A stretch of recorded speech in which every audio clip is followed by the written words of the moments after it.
Hello students, তোমরা যারা গৌরবঙ্গ ইউনিভার্সিটির আন্ডারে সেকেন্ড সেমিস্টারে ছাত্রছাত্রী আছো এবং তোমাদের ফিলোজফি সাবজেক্টটা মাইনর কোর্স হিসেবে আছে, আজকের ক্লাসটা তোমাদের জন্য খুবই গুরুত্বপূর্ণ।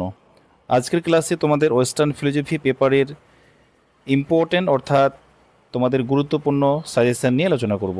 দেখো, তোমাদের দর্শন মাইনর পেপার কোড হচ্ছে তোমাদের DCM 200, ঠিক আছে? তোমাদের টোটাল 4টে ইউনিট আছে। এই 4টে ইউনিট থেকে তোমাদের আমি নম্বর ডিস্ট্রিবিউশনটা তোমাদের আমি বলি। দেখো, তোমাদের প্রথমে আমি 5 মার্কের প্রশ্নগুলো বলবো, তারপরে 10 নম্বরের প্রশ্নগুলো তোমাদেরকে আমি বলবো, ঠিক আছে? তো দেখো, প্রথম যে ইউনিটটা আছে জ্ঞান তত্ত্ব, প্রথম ইউনিট থেকে তোমরা 5 মার্কের জন্য তৈরি করবে প্রস্তাবনামূলক জ্ঞান কাকে বলে, একটি উদাহরণ দাও। মোস্ট ইম্পর্টেন্ট, জানার শর্তগুলি কি কি, শক্ত ও দুর্বল অর্থে জ্ঞানের পার্থক্য করো। নেক্সট, যুক্তিবাদ কাকে বলে উদাহরণসহ ব্যাখ্যা করো। তারপরে তোমরা পড়বে অভিজ্ঞতাবাদ কি, লকের দৃষ্টিভঙ্গি আলোকে লেখো। মনে রাখবে, লকের দৃষ্টিভঙ্গি আলোকে লেখো, তার মানে অভিজ্ঞতা বাদ থেকে তোমাদের জন লক বলে যে একজন দার্শনিক ছিলেন তার কিন্তু দৃষ্টিভঙ্গি ব্যাখ্যা করতে হবে।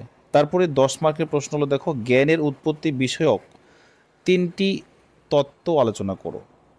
তোমাদের প্রশ্নটা যেভাবেই আসুক না কেন, তোমরা দেখবে যুক্তিবাদ, অভিজ্ঞতাবাদ ও সমালোচনাবাদ, এই 3টের মধ্যে যে কোনো একটা তোমরা কিন্তু বর্ণনা দিয়ে দেবে, ঠিক আছে?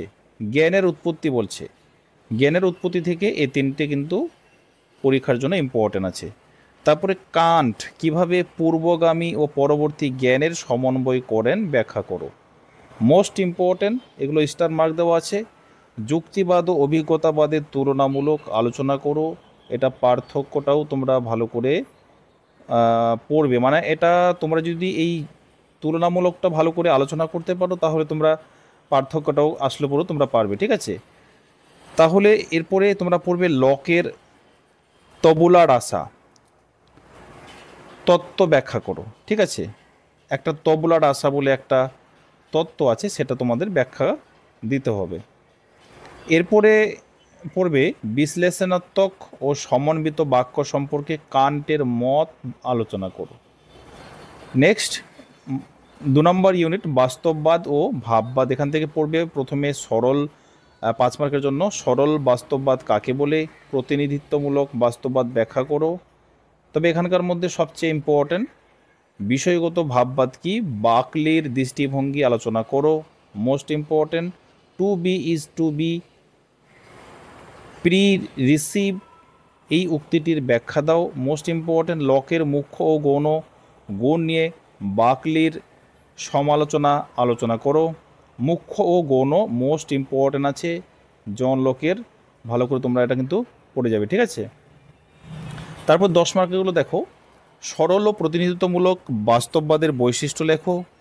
বাকলির ভাববাদ ব্যাখ্যা করো, তিনি কি একা অস্তিত্ববাদী। মোস্ট ইম্পর্ট্যান্ট, বাকলি ও লকের গুণগত সম্পর্কিত মতবাদের তুলনামূলক আলোচনা করো, সঙ্গে পার্থক্যটা দেখে রাখবে। তুলনামূলকটাই হচ্ছে ভালো করে আলোচনা করলে পার্থক্যটা তোমরা ইজিলি পারবে। To be is to be perceive উক্তিটির আলোকে বাকলির ভাববাদ বিশ্লেষণ করো। মনে রাখবে, বাকলির ভাববাদ বিশ্লেষণ করতে হবে, ভালো করে পড়বে, ঠিক আছে? এবার ইউনিট 3 আছে কি, কার্যকারণ তত্ত্ব, এখানে তোমরা পড়বে কার্যকরণ কাকে বলে 5 নম্বরের জন্য। তারপর তোমরা পড়বে নিঃশর্ত আনুগত্য তত্ত্ব ব্যাখ্যা করো। নিয়মিততা তত্ত্ব কি, উদাহরণসহ লেখো। মোস্ট ইম্পর্টেন্ট, হিউমকে সংশয়বাদী বলা হয় কেন, সংক্ষেপে আলোচনা করো। মোস্ট ইম্পর্টেন্ট, কনস্ট্যান্ট কনজাংশন বলতে হিউম কি বোঝাতে চেয়েছেন। Most important. তারপর তোমরা 10 মার্কের জন্য পড়বে নিঃশর্ত আনুগত্য ও নিয়মিততা তত্ত্বের তুলনামূলক আলোচনা করো। ভেরি ভেরি ইম্পর্টেন্ট, এটাকে ইম্পর্টেন্ট দিয়ে রাখলাম। হিউমের কার্যকরণ ও আবশ্যক সংযোগ সম্পর্কিত মতবাদ আলোচনা করো, ভেরি ভেরি ইম্পর্টেন্ট। কার্যকরণ সম্পর্কিত নিয়মিততা তত্ত্বের সমালোচনা করো। প্রকৃতির অভিন্নতা নীতি ব্যাখ্যা করো। এখানকার মধ্যে 10 নম্বরের মধ্যে 1-এরটা এবং 2-এরটা ভালো করে পড়বে। এরপরে ইউনিট 4-এ তোমরা পড়বে মন দেহ সমস্যা।